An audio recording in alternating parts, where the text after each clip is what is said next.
To all of the Lions loyal members on this call for being the most loyal and the most dedicated Lions fans. We hope you enjoy this new addition to your membership benefits this year.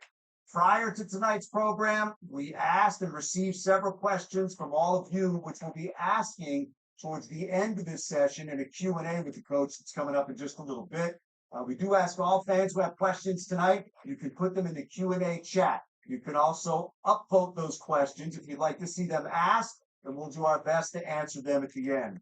If you lose the connection or drop off during tonight's program, click on the Zoom link provided in your confirmation. That should get you right back on. We also want you to know this event is being recorded, and a link will be sent to all of the attendees in the coming day. So with that, let's get going. Let's welcome in the head coach. Coach, how you doing?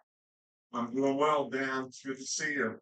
It's great to see you. And look, I know there's so much excitement about this season. I know your focus is much more narrow than that. You're only thinking about what's coming up next. But if I can just get you to kind of the 20,000-foot view, looking down on this organization, year three, what you, Brad, everybody from Sheila on down has been able to do to get you to this point. Yeah, look, I would say this, and I tell people all the time, in this profession, you don't really have a true chance to win or succeed if your ownership is right. And I really believe we have the right ownership. I really do. And now you may be able to pull off a winning season here or there, but I just think it'll never last. And I feel like we have all the support we need, starting with Sheila. She's been unbelievable, and really a lot of the things that we're about now are because of her vision and what she wanted to do, which was collaboration, and she wanted everybody to feel like they had a part in it. But she gives Brad and myself all the resources that we need to do what we need to do. And to think about where we've come from 2021, it was always about taking the long, hard road, man. And nobody wants to do it, but we really believe it's the way to get to where you really want to go, man. You get young and you draft guys you believe in, and you have the right staff, roster, all those things, and then you just build from the ground up. And so here we are in year three, and I know this. I love the people I work with. That's for sure. You touched on something there, and that's doing it the right way. And there are shortcuts that you can take, and you see teams that will try to do that. But it seems like that foundation is rarely ever a solid one. The best teams draft, develop, build, do that year after year, and then you look up and you say, you know what, this roster is pretty darn good.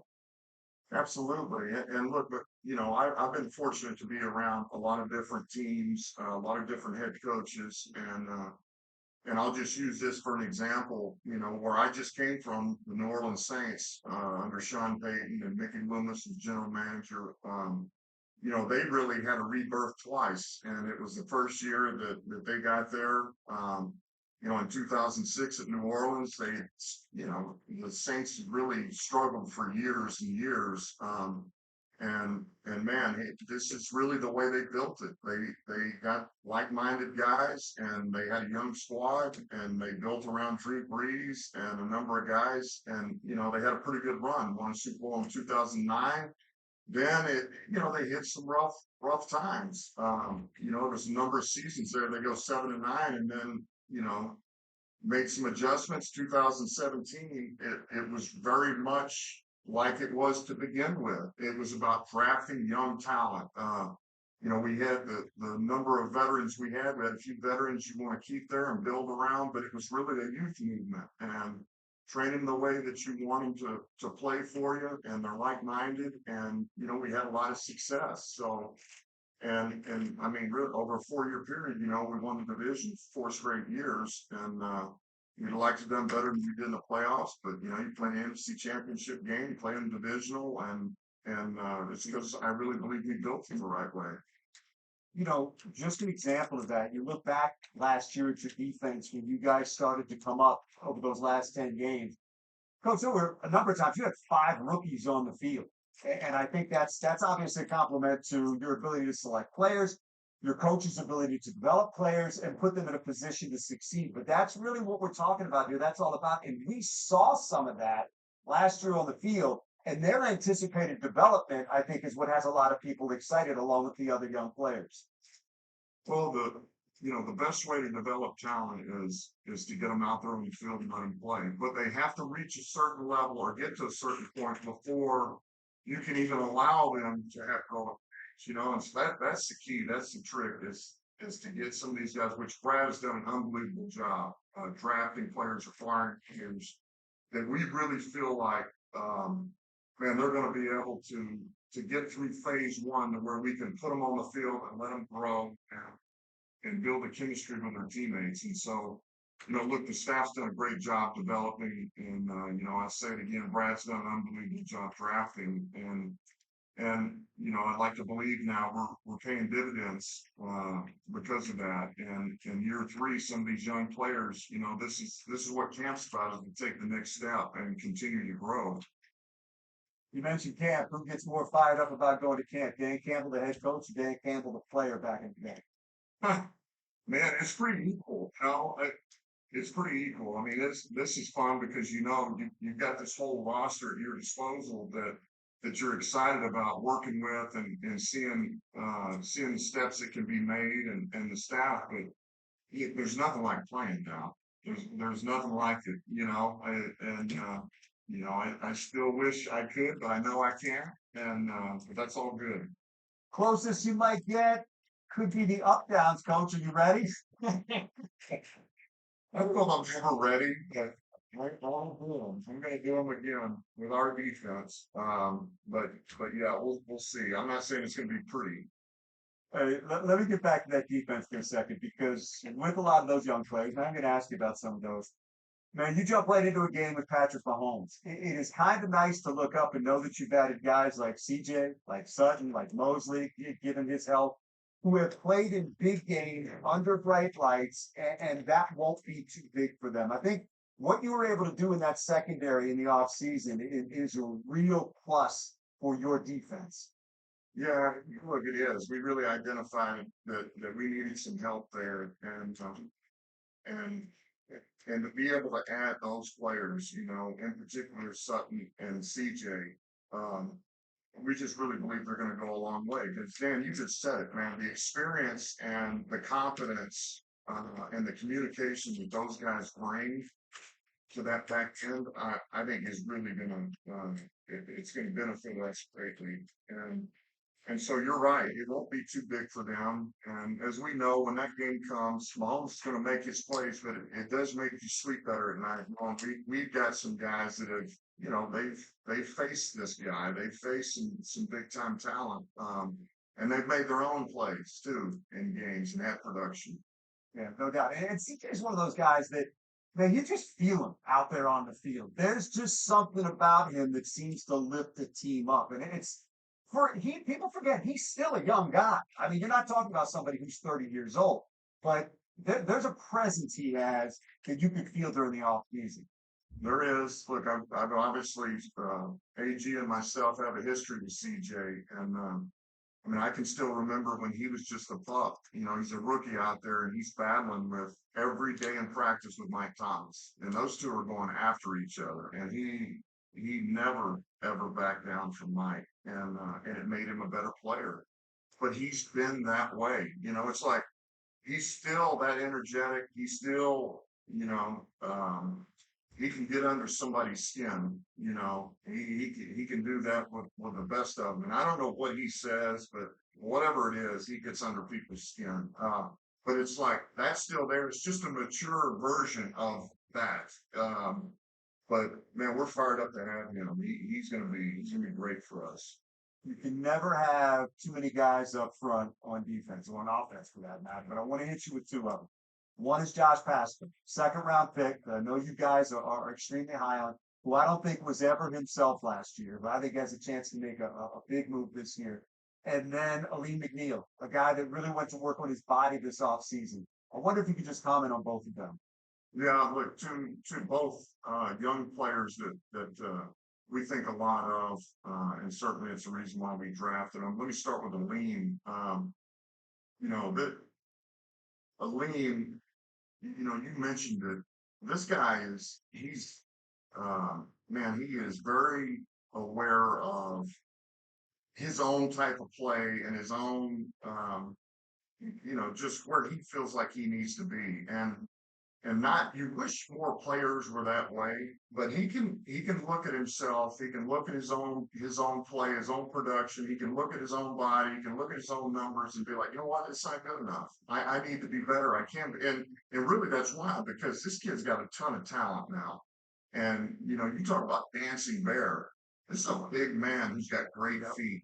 And he really is. And last year we had a game plan, and always have a guest captain, and we'll put up a highlight film, and usually it's their high school highlights from when they played football, and then there they are, and Lee, he played defense, but he also played offense. He carried the ball some, and then all of a sudden it flips, and there's his baseball highlights. He's cranking them, and he's home runs, and it's just he's a phenomenal athlete, and so he's got this stuff in his body that he really believes he can tap into and needs to. And to do that, it's like, hey, I need to trim my body a little bit. I need to do things a little bit different. Shoot, as of a few days ago, he's down in Dallas, at Steve Line camp, where all these veterans go, and I mean, he's putting in the work. So we think a lot of the lean, and man, he's a guy that he's there every day, man. He's dependable, he's steady, he's mature, um, and he's tough. So I can't say enough great things about Lee. We got high hopes for him to take another step. And then Pascal, man, you said it. Here's the thing that you can't lose sight of. Man, everything you saw from Pascal was really on limited reps in practice because he was hurt. He was coming off an injury, and really we got about a week of practice, and then he's playing at Dallas. He's playing at Dallas. He's playing the next week, and so he really had to learn on the run. And you talk about having to do it the hard way. He had to do it the hard way. So there's really an element. This was honestly his first off season, and this will really be his first training camp to grow and develop. And so we think this kid is going to make really a significant stride. We'd like to believe that. Coach, we got some of the folks that are on the call that want to ask you a question. We'll get to those in just one moment, but I did want to ask you about Denzel Mims. It is a trade that you guys made with the Jets that became official today. I know he has struggled since coming into the league, but man, he's got some things that you just can't teach. He's got speed, he's got size, and some significant athletic ability. Yes, he does. That's really what we were looking for. Um, I thought it was a great job by Brad, acquiring this guy, because really, we to that point we have nothing to lose. He makes this team. Well, that's great. That means he earned a spot, and we can use him. If not, it doesn't cost us anything. But to your point, what we love is he's got these traits, man. He's big, he's long, he's got speed. He's a 4-3 guy. And a lot of times you just never know what the environment was where those players came from. You don't know. You don't know the situation. You don't know what they were teaching. You don't know the quarterback play. You don't know the best routes that this guy can run. And you never know. A change in scenery can do a lot for a guy. So we're excited to be able to work with him. He does have traits. He's an outside receiver, a true outside receiver, and look, we'll see where we can take it. But it sounds like everything this kid will put in the work, and so as a starting point, that's what you want. A guy will put in the work and has traits. So we'll see where it goes. I'm glad we get a shot at this guy. Hey, prior to the start of today's event, we asked and received several questions from our attendees, so we're going to bring in a few of the fans to ask those questions live. But first up is Larry Westcomb. I know we're going to get Larry up here on the call in just a moment. And Coach, just real quick, as we wait for Larry, the cool thing about having Denzel Mims coming in, probably your biggest acquisition the offseason was making sure Ben Johnson didn't go anywhere. He's back and he gets to work with him, right? That's exactly right. Nobody's happier than I am about getting Ben back. And, obviously I think a lot of Johnson, he's creative. He's got really a good vision, and he knows exactly what I'm looking for and what I want. And he's taking this thing and run with it. And so, man, the more weapons we can give him to work with and try to develop, but also if they go to where we hope they will, it's just another option to tinker with offensively. Great stuff. Hey, Larry, you're with us. Welcome. You're on with the coach. Thanks for joining us. Hey, so unfortunately, we don't get to see you guys on Hard Knocks again this year. My question is, what do you look for in training camp? What are you looking forward to? And when you're making those final roster spot decisions, what's the most important thing to you? Yeah, I would say I tell you what I always look forward to this time of year is, I call it building the brotherhood. And this is where, you always want to believe it's a family. This really isn't a family because you never cut a family member. And that's unfortunately what happens. But brotherhood, it's a little bit only the strongest survive, in our business. And so, man, I love watching these young men come to work and put it in and watch them interact and watch them interact with our coaches and to watch the intensity of it and watch the toughness and watch some of these guys play through injury and yet still produce. I don't know. There's just something about it. Maybe because I've been around it for a number of years, man. I love it, and it makes me really. It gives me a really good perspective, and it makes me really want to do anything I can for these guys. Because I appreciate that. I know what that's like. I would say what we look for. You're talking about these last few roster spots. For us, there's two things. Number one, special teams. Man, you may be the fifth best corner, but if you're a starting gunner, like you've produced, you're a four core guy, and it's like, man, this guy's a game changer on special teams. You're gonna make this team. And on the flip side, you could be a number three corner, say, man, this guy's corner, but he can't play a lick on special teams. Well, we probably can't get him to the game, so it may be hard. And I tell those guys all the time. So that's the big one. Number two is, though, if you've got these traits, you have developmental traits that man, the guy just needs some time. He may need a year, but in a year, this guy could really be a player. And why? Because he's got the traits, but he's a worker. He's a worker. He's willing to put it in. He's willing to do everything that you ask him to do. Well, you may not want to put him out there, so you're going to try to hold on to him in the roster. So I'd say that those are the two things you look for. Larry, thank you. We're going to bring in Christopher Picoya next. Hey, Coach, as we wait for him to join us, just a quick thought on these Lions loyal members that we have with us tonight, because they really are, they brought the electricity this offseason with their excitement about this team. And Sundays at Ford Field, they make that place electric. It is a weapon when these fans are fired up. Yeah, 100%. I can't say enough of how thankful I am to be here and really all that you have done to welcome us, but also to be there for us. And I understand the history. But man, here we are 2 years running, and Ford Field has been on fire. It really has, and it's just growing. And I know that's our job to get the win so that it continues to go there. But man, I've had a number of you that have reached out to me. I've had a number of you. Shoot, I'm at the gas station and a season ticket holder, loyal member. And I appreciate that. And of course, I want it for us, but I want it for you guys too, because I know it's been a long time and you deserve it. And so, man, I'm the whole point is we do this together. This will be something special. It's good stuff. Hey, Christopher, welcome. It's great to see you tonight. Thank you. You're on with Coach. Thank you, Dan. Thank you, Coach. First of all, thank you both for doing this. Excuse me. And also, just personally, I want to thank you both for the joy and happiness that you give us. Dan, with you calling the game, and Coach, not just leading this team that we have, but just the person that you are. I think you're a great coach, but you're a better person than you are a coach. And we're very blessed to have both of you in this community, in this town. So I just want to say thank you. Thank you both. Thank you. You're welcome. And my question for you, coaches, since game one of being the head coach of the Detroit Lions, would you be able to share how you have changed as a coach in dealing with your coaching staff, dealing with your players, and dealing with game management? Obviously, we're going into our third season, but just wondering how you have personally changed being able with the ups and downs that we've had.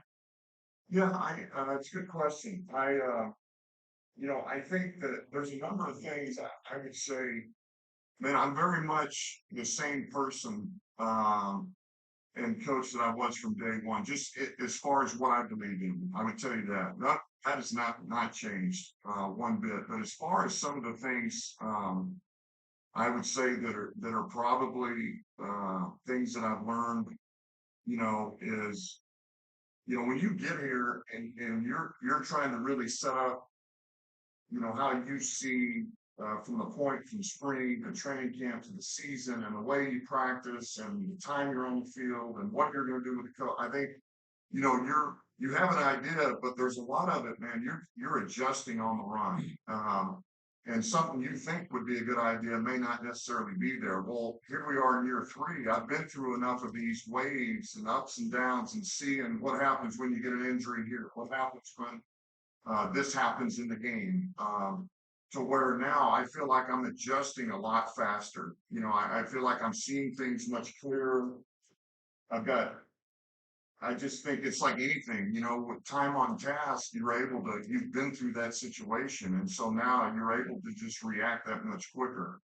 I think that in itself is something I would, Chris, that I've really adapted and adjust with and feel a lot cleaner with, than I did that first year, So, you hear it, but it's like, you really do feel like you're drinking out of a fire hose when you first. And anybody who says they're not they're lying to you, because it is. You're taking it all in it, and you're trying to adapt and make it the way you want to make it. But I would tell you, I feel very comfortable with where I'm at and where our staff's at and my vision for this team and how I see us getting there.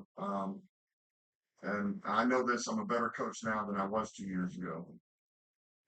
There's the head coach, Ron Schaefer. And Chris, thank you very much for joining us tonight. Ron Schaefer is our next caller, or is going to join us, our next Lions Loyal member, who's going to join us in tonight's program. And we do appreciate everybody being here tonight. And this is a great way to kind of get into camp, as the Lions are going to have their first full squad practice on Sunday. And we're all looking forward to that. And Ron has joined us. Ron, you're next up. Welcome. Great to have you. Thank you so much. Afternoon.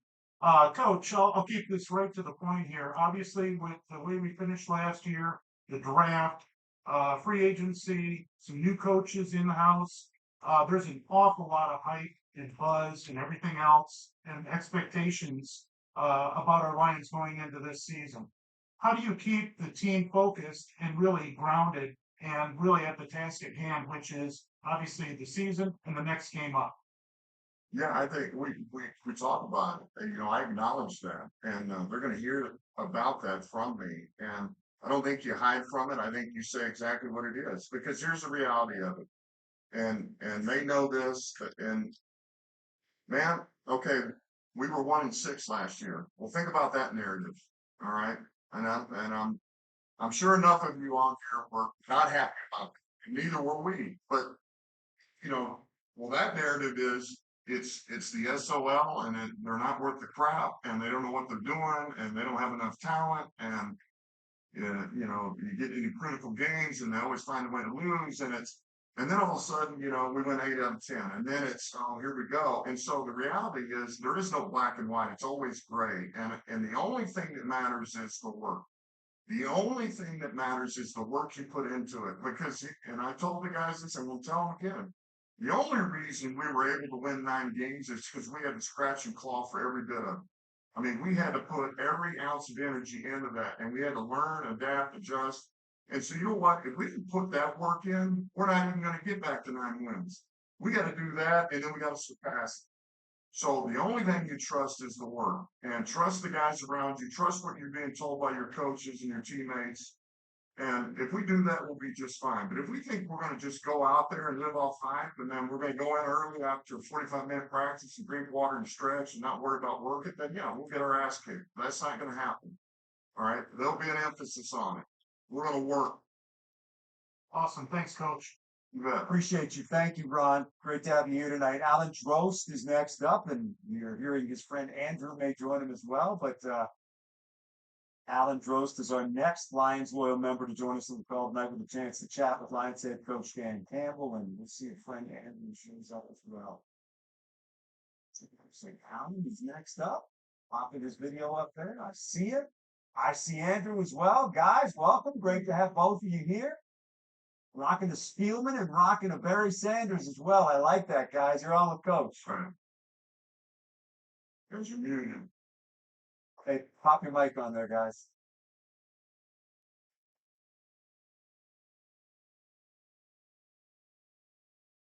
Have a mic. There it is. You're on, guys. Go ahead. Thank you. You might get them. You don't have it. All right, tell you what, you guys sit there for a moment, just look handsome. I've got your question here. I'll ask the coach.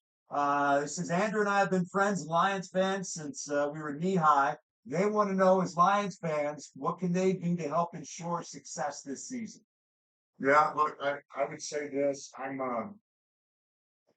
Man, this is the way I've always been, and some people may call me crazy. I believe in, I believe there is an attitude that, man, you can really influence people around you and really the aura of what's around you. And I'm big on positive attitude. I think negativity breeds negativity, and I think when you're positive, I think that energy spreads like wildfire, and I just feel like wherever I've been, and the best places, the best teams, man, those that always keep an upbeat attitude and really believe that things are going to go the way you want them to go. And I'm talking about anything, man. I'm sitting there, and you're like, you're gonna make this field goal, you're gonna make this field, you're gonna miss this field goal, you're gonna make, like I just believe if enough people feel that way, that things are going to go the way you want them to go. I do. I always have. And I believe that if it's not that way and it's negativity, we're fighting the negativity, and so maybe I'm corny that way, but I've always felt that. Guys, appreciate it. Yeah, we did hear you there, guys. Thank you very much. We love you being here tonight. Both things guys are ready to fight some kneecaps. Yeah, doing your part. There's no questions about it. Hunter Schmidt is next up, and we're going to bring Hunter's video up here. And Hunter's got a question for Coach, and we certainly appreciate him being here. And I got to say this too: been doing this for a long time. I think you're the only coach I've ever heard say SOL, and I think the acknowledgement of that, and the acknowledgement of how far you want to move from that, and the understanding that it's on you and your guys to move on from that, I think that's really cool, Coach. I got to tell you. Well, I appreciate it, Dan. I do believe it. I do believe it. It's our job. It's what we're here for. Win. And nobody says stuff like that anymore. You know what? That's You want right. to change the conversation? Change That's the right. conversation by winning. Hunter, great to have you here, man. You're on next with the coach. Hey coach, hey Dan. My question is, what does a typical day of training camp look like? And what is the importance of work versus rest to be successful? Yeah, it's a good question. Hunter, I would say, for us, training camp really starts, let's say, day one, our players, we practice 8:30 in the morning, so certainly they got to get up here early and make sure that they get their bodies ready to go. They get taped, everything that's prepped for them. So a lot of them will get here a couple of hours before to get right. Like Frank will be here probably like 5:30 or 6, I mean, but they do that. We practice for a couple of hours, sometimes 2.5 hours, and then they're really in a recovery type mode. So call that really 10:30 to about 12:30, and then about 12:30ish after they've eaten, you got a special teams meeting. Goes about 30 minutes. Then we'll have an O&D meeting to where we watch some of the practice tape from earlier. And then we go back out in the indoor practice facility and we do a walkthrough for about an hour. There's some special teams, there's O&D. A lot of it is new plays and it's O versus D. It is walkthrough mode. Some of it will be maybe clean up from the morning before, get off the field, then they go lift. So now they train. They'll do that for probably a good hour and a half. They get their lift in. They eat dinner, and then we go right back into night meetings. And so that is whatever we haven't been able to watch from the morning and also install for the next day. So we have a new install. These guys get new installs now for a good 10 days of new information. So it's like, especially that's why when you're a young guy, life's great the first day. And then all of a sudden, day 2, you got a new install, day 3, a new install, day 4, and you still got to know install 1, 2, 3, 4. And so it starts to add up on those guys. But that's really part of it for us is we want to feed them as much information as they can early and see what they can retain. And then it'll begin to slow down for them and settle down once we get into games. And then to answer your question about rest versus work, I really believe that you need both. But I think when you decide you're going to work, you got to go after it. Like you really got to push them hard. You got to rev them up. You got to red line them. And then you back way down. So call it 2 really good red line days. And then I think day 3, you got to back off. Sometimes to the point it's a walkthrough so that the next day or the next 2 days, you can red line them again. I think that's the best way to get volume and intensity with your players and prepare them for a season. Hunter, thank you for being here tonight. We appreciate your question for Coach. We're going to finish it up with Andy McAlpine, who's going to join us now. He's got a question for Coach as well. Hey, Coach, I'd be remiss if I didn't just mention 2 things. Hey, Jared, in the way he finished last year as a head coach, got to give you a lot of confidence to come into a season with a quarterback who understands his job as well as Jared does and leads his team as well as Jared does. It does. A ton of confidence. And look, I'm going to continue to say this. There is a ton of teams in this league who do not have a quarterback, or they may think they have a quarterback, or are trying to talk themselves into they have a quarterback that they don't. And we have a quarterback. We have a guy who can run the offense, take care of the football. And because here, inevitably, this is what we're about. Now, we win as a team. We win as an offense, a defense, and special teams. We'll always be a 3-phase team. We don't win because of our quarterback. So, and we expect him to play that way. Make smart decisions, take care of the football, get us in the right play, and we're good to go. So, yeah, I'm fired up. You got it. Absolutely. Hey, Andy, great to have you here. Thank you for being a part of this tonight. You're on with the head coach. Hey, thanks for having me. Coach, I have a quick question for you. How do the players and the coaches responding to such high expectations coming in here? And also, is there a different vibe around camp so far that you notice with those expectations? I would just say I would say this, I would say our expectations at this point, here we are in July 20th, is that, man, we need to do everything we can possibly do to be better than we were last year. That's as simply put as I can make it. And if we do that, then we'll take it from there. But we need to be a better team, and we need to perform better than we did last year. And I can't tell you what that's going to equal in wins. I just know that's the goal, is let's play better, let's get better. And I would say, if anything, I feel like there's a good aura about our guys. There's a good chemistry. Brad and I have been very selective on the guys that we bring on this team. And it's not always been about the most talented players. It's about the most talented players that have character and chemistry with their teammates. That's what it'll always be for us. And because if you build that way, you'll be able to handle adversity. Because every team and every season is going to go through adversity. And so I feel that with our guys. And thanks, Coach. Thank you, Andy. We appreciate you being here tonight. Coach, just to close it out, I think you really did it right there. All the talk is fine, but this is about work right now. And this is about you guys will get whatever you earn from here on out. That's 100%, man. You get what's coming to you, man. And it's about the work that you put in. And you know what? You can't worry about injury. You can't worry about the weather. You can't worry about the flight. You can't work. None of that matters. What does matter is being able to adjust when it does happen. And we're prepared. I said this last year and I'll say it again. Our job, man, nobody wants an injury to happen. But if it does, well, who's the next guy up? And is he ready to play?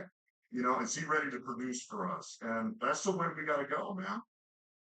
Coach, appreciate you. This is great stuff. Thank you so much for the time. We know you're busy. I know how much it means to the fans. And I also know they're going to be out there ready for you as this season gets underway. So thank you. Absolutely. Thank you, Dan. I appreciate all of it. Thank you very much. All right, there he is, Lions head coach Dan Campbell. I want to thank everybody for joining us for tonight's virtual call with the head coach. We hope you enjoyed this event. I want to give a special thanks to Detroit Lions head coach Dan Campbell for joining us today. On behalf of the Detroit Lions, I'm Dan Miller saying thanks again for attending. We cannot wait to see you at training camp in the coming weeks and at Ford Field for the 2023 season. Have a great night.